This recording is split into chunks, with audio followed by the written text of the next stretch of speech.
we did eventually just, Jen and I in talking, one day I just said, I said, baby, what are you going to do when I'm gone? Because I'm older than Jen, and I know I should, by all intents and purposes, leave this earth before she does.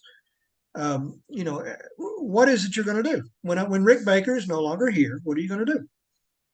She said, well, I'll move home. And it just hit me. Okay, well then why are we looking in Bataan? This is not your home. We could make it our home, but once I'm gone, if all you're going to do is try to sell a home, which is hard to do in the Philippines, and then pick up and move back to Cuyapa where your family and your friends are, then this makes no sense. And I says, why don't we shift? I don't, I'm sure we can find a beautiful place in Cuyapa, Nueva Ecija to buy property. And that's what we did. We shifted.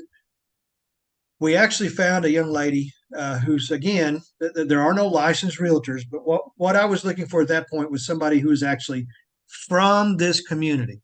They were tied in here. They had connections here. They had something to lose if they were going to be dishonest. And it wasn't somebody from outside coming and selling properties or whatever. And that knew the people, knew the people who owned the land, and if she knew what it was we were looking for, could actually go out and talk to the people. Hey, I've got a buyer, and very respectful of the fact that I'm white, and she wanted to sell me be able to sell a piece of property to me, and knew that I already knew how things work if they know what I am.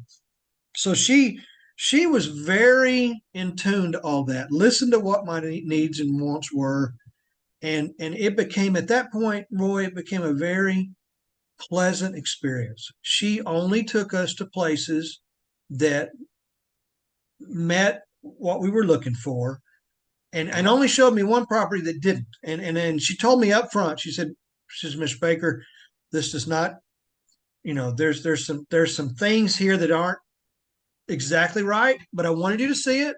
And if it's something you liked, I can go deeper.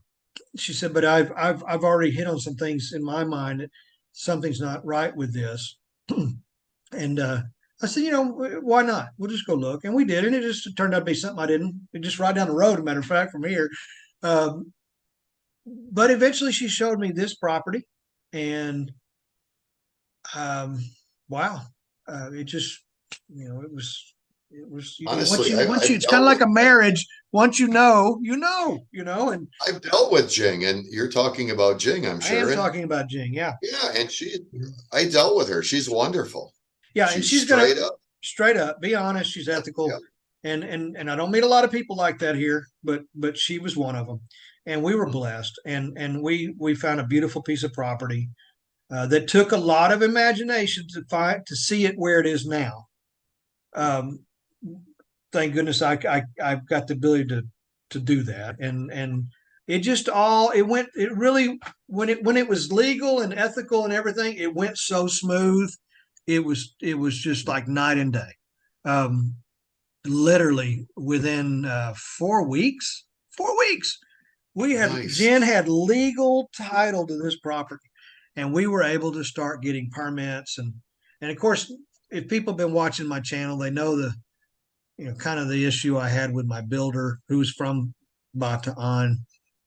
We had met, formed a relationship, um, thought it was different, turned out to be just another convenient friendship here in the Philippines that changed once the business side of things didn't go like they wanted it to. Ultimately, though, I feel like we got a good house. We did the design ourselves. It's what we wanted. The property's beautiful. The area is gorgeous. I got my view. We were able to spend just enough money on the property that we still had plenty left to build the home that we wanted to build. That's important. Guys, don't go out and buy a 2 million unless you got more money than you know what to do with. Don't go out and buy a 2 million piece of 350 square meter property and then not be able to build what you want on it. You're negating the whole purpose. the land's important, but it doesn't have to be so costly that you can't put a home on it. That's, I guess, is what I'm trying to say to you. Just Here, I'm know going that to up add front. this. I'm going to add this in, and then it's Yes, like, sir. rent is quite reasonable in Philippines. It is. And if you become a fella our age, you better have enough money to in that little nest egg where you can go out there and build or buy the home you want and still have money for the things that are going to come up. Because what's going to come up are medical issues, you can name it in the future that we're not aware of, you know. And there's people that are even here in the US that are literally land broke. Yeah. I had a neighbor that was actually land broke. I mean, he owned hundreds of acres of land and lived in a little crummy house, and he wouldn't sell a dime's worth, because that land was in their family forever. I get it. I understand that. But at what point does that become mute, it just doesn't hold water anymore? It doesn't make sense. Yeah, and everybody's got their own needs, wants, and desires. And Mhm. I here's what I didn't want a tiny, which in town 350 square meters is actually not tiny. That's a Right. pretty good sized piece of property in a city, in an urban setting. And they build literally property line to property line, front to back, side to side. It's just all building, and you're right up against. It's almost like row housing, but there's a little gap. Um, that wasn't me. I wanted some area, I wanted some land, but in the same verse, I was retiring. I didn't want to spend my life working a piece of property, um, to the point where I just wore myself out. I'd like to Amen. live a while. Jen and I have had a baby. We want to raise that child. I want to be in that child's life. I want to have a second chance. My first two girls I didn't get to really be a part of all that because I worked. The U.S. thing, you work all the time, and I'm trying to do it differently this time. So I found a piece of property, probably more than I need, 303,420 square meters. So basically a third of a hectare, a little more than a third of a hectare. Um, but it's enough to I don't have to worry about anybody building up a home right up against my property. I've got an incredible sweeping view. I don't have to listen to karaoke and roosters and all that stuff. It's very peaceful here, and like I said, the price was important, and um, it really just all. And I'm so grateful we went through what we went through to get to this place. Had it been so easy, maybe it wouldn't have been quite as nice as it is. But this took a lot of work and effort to get to this point, and my gosh, we feel so good about it. We really do. And I've had people comment, "Oh, you'll never be able to sell that. It's in the middle of nowhere," and I understand that it's not everybody's cup of tea, but I'm right where I want to be. Mhm. I'm perfectly comfortable. We have a system down. We once a month we drive into Angeles, which is only an hour and 15 minutes down the toll road from here.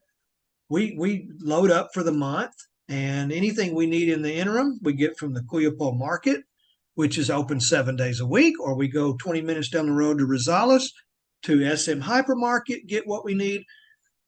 The rest of the time, I'm able to relax. I'm able. This is a very peaceful place, and I am not a city guy. I was raised in the city.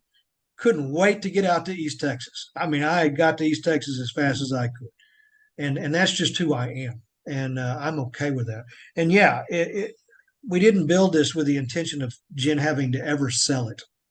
Yes. Now, if she You decides, told me that yeah, before, she yeah. gets 50 years down in her 50s down the road, 20 years from now, I'm no longer here, and this is just too much for her. None of the other family wants to come and build. There's plenty where I can build 3 or 4 houses on this property. No problem. We can make this a family compound, whatever we want to do with it. Um, but if she decided this wasn't a place for her, I promise you, there's somebody out there. There's a Filipino or Filipina overseas foreign worker that wants to retire back to the country they love. They've worked overseas for 30 years. Now they're ready to come in. This would be the perfect place for that. So I don't expect it, it's not going to sell overnight, most likely, but this is a beautiful home, beautiful property. It'll sell if she ever needs to. The cool part is she doesn't have to. And I'm leaving her in a position where if she wants to spend the rest of her life, she certainly can do that. And that is a choice she can make. Another expense you got to think about, Roy, that a lot of people don't, and that is, to me, my parameter was that I didn't want to spend so much on building a home that I had to take a loan. Sure. I was able to. I had some mutual funds, obviously, that were part of my retirement, and I just, decided, okay, I'm better off not taking a loan to build this house and building it with my own money and closing that portion of my retirement and trying to build it back up over years, which I have time to do. That's the road we chose to go, and I'm glad we did, because upkeep of a home here is not. To me, it's more of an expense than the actual building of the home. Homes here, the climate, the weather. Although the climate here is absolutely beautiful, we do have a rainy season. We have typhoons. We have earthquakes.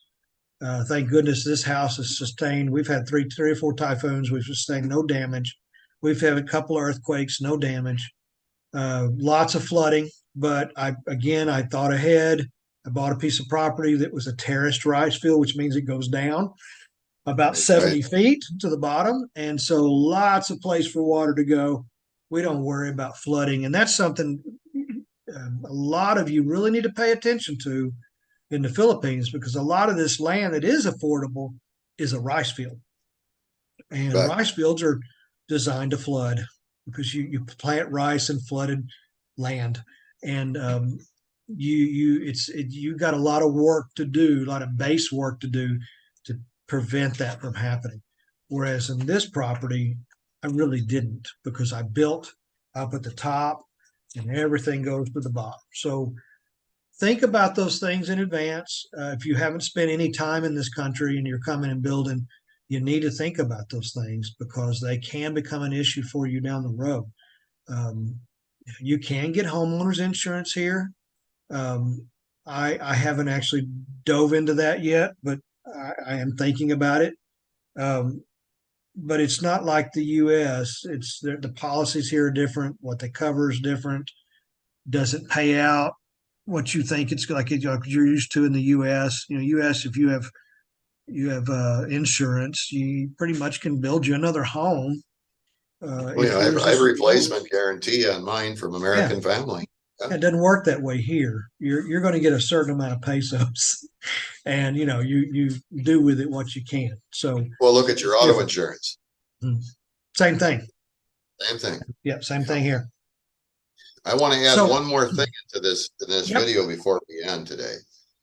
Everyone will tell you, once you get involved in looking for land, they'll say, make sure that you have an attorney you can trust. Yes, that's good advice. And that's a key, because the last property we looked at was being offered through an attorney. Okay. Now, he's on the other side of the fence, and that is not the attorney that you trust. Well, no, because they're not really your attorney.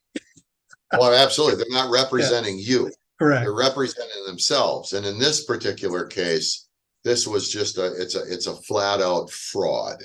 Yeah. He was representing the property as his property. He purchased the property. And I said, well, then I'd like to see clear title. Once we had left the Philippines, if everything became copacetic, I would send them the down payment. And so I listed all of the key issues that we had at that point. And I said, I want you to address these, or we're not going to go forward. I never got a response. Didn't get addressed. Yeah, I understand. None. Yeah, no news is good news in that case. Anybody can go down and request to get a true certified copy of a title for a property. And really, it is the only way to know what the status actually is. Also, you want to check, and typically, guys, this is where a real estate agent would come in, and but again, these folks that are here are really not real estate agents. It's just a name. You have to do this work. You have to go find out if there's taxes. Although I will say, Gene, I think I ended up with maybe the one and only lady that did it differently here. She looked into a lot of that stuff for us, and took care of that when it came to this property. But ones I looked at prior to that, I wasn't so lucky, and we had to do that legwork on our own. But it's worth doing the legwork. You want to know what you're getting yourself into. I don't know about y'all, but I worked hard for my money the last 35 years, and although I feel like I have a comfortable retirement, I had to work hard to get to this place, and I didn't want to. Although I made a lot of mistakes, I didn't want to make a bunch more. I wanted to end up in a good place. So, In the United States, when you close on a property, you've got title insurance. mm-hmm. It's been researched. If there's any taxes owed on the property, it comes out of the seller's balance. Correct. Blah blah blah. Not a thing. We have all them things there to protect you. Yeah. I know individuals now that have purchased property that when they put the initial down payment on the property, the owners never paid the capital gains. Mm-hmm. So now they can't get a title because the capital gains aren't paid, including back taxes. So it just multiplies. Yeah. And it's like literally you're walking through a minefield. Yeah, it's true. Yeah, and that I'm not going to go into a lot of detail because I'd have to get into some neighbors that sure. I don't want to disparage, although I could. But yes, also be aware that even though your contract may say that the seller pays their own capital gains tax, which is only right? It's correct tax on the money they're making on the sale of their property. Just be aware that if that's not paid before you close, you may very well end up with paying that if you want to ever see title to the property. So don't let yourself get in that position. Don't be so trusting. Even if they're in a government position, you would imagine they would never do something like that to a constituent. Don't take that route. What I would advise you do in that case, which I would have done in hindsight, is just withhold that money from the proceeds that I sent, and then it's really go tough. down and pay. It's really tough. There's no escrow in the Philippines. There's no escrow.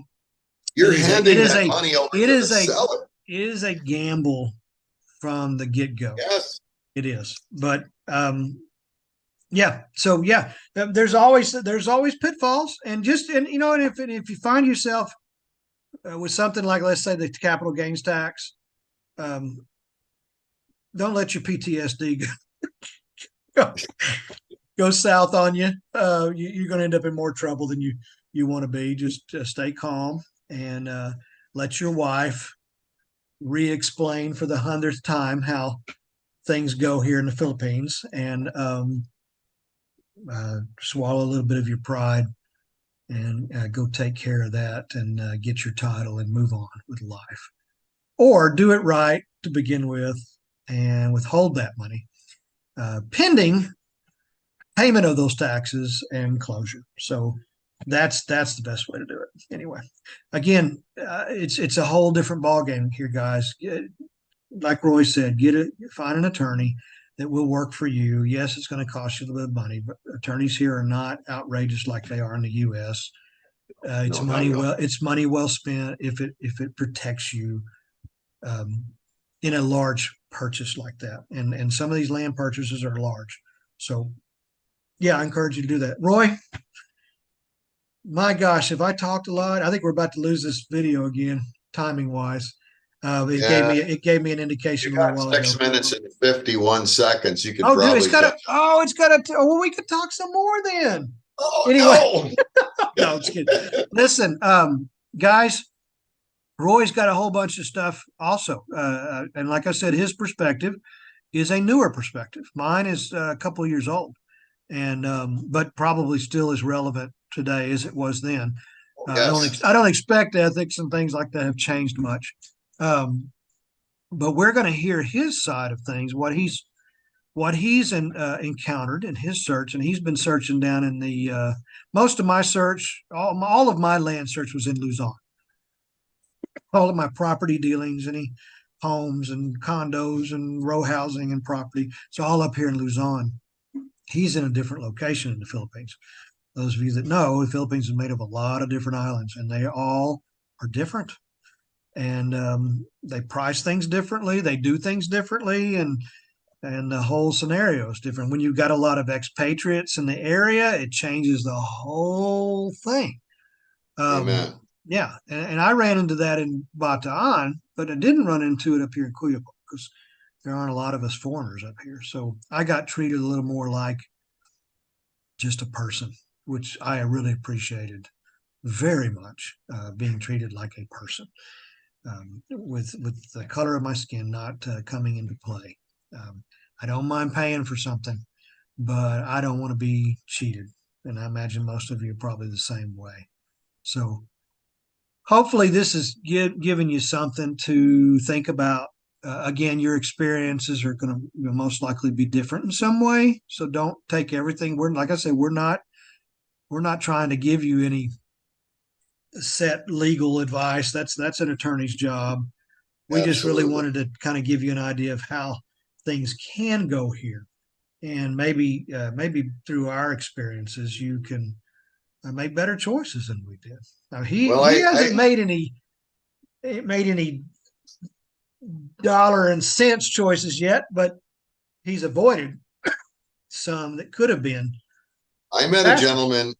Oh yeah, I Yeah. absolutely. The last one could have been a total financial disaster.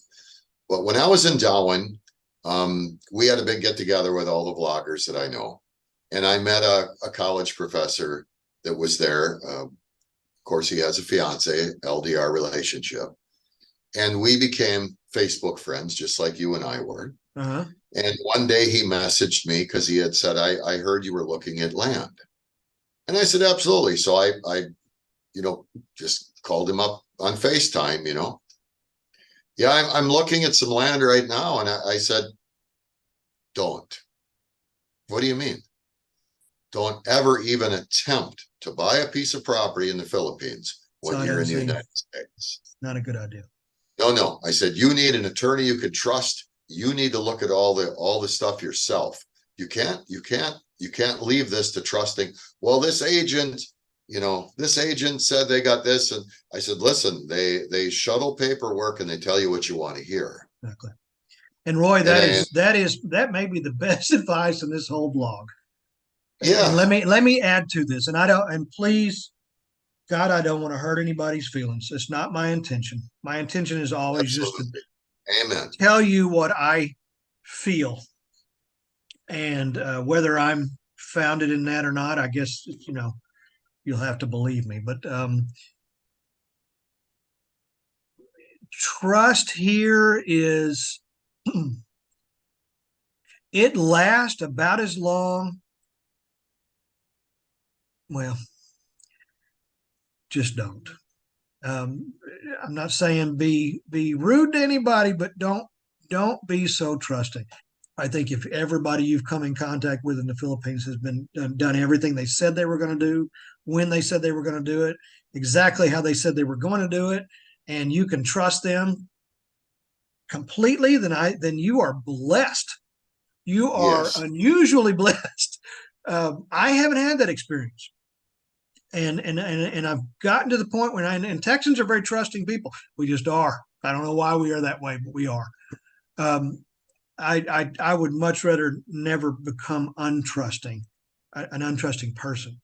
But I have learned to trust a lot shorter period of time, and I have a little less tolerance as far as losing trust. than I've ever had in my life, having lived here now almost 3 years. And I've stopped looking at it that as a, I've started looking at that as it is just what it is. And so I need to be the one to adjust, because I'm not going to change anybody around here. Not going to do Right. it. It's just not going to happen. So I'm the one that needs to make the adjustments. I'm okay with that. I'm a flexible, I was a high school principal for a long time, elementary principal, teacher. I can adapt. I can overcome. I was in the military. I know how to do all that. So that's where I come from. And I think we're about to lose our time. Yes, we are, buddy. Guys, I hope you got something good from this. Be looking for the next segment on Roy's Married to a Filipina channel. And we're going to knock that out probably when you wake up, right? Probably. And I'm going to have a shower by then and a shave and change There my you go. shirt. Take care, buddy. Love you, brother. Take it easy. Same here, buddy. Bye-bye. Bye. The good, the bad, the Philippines.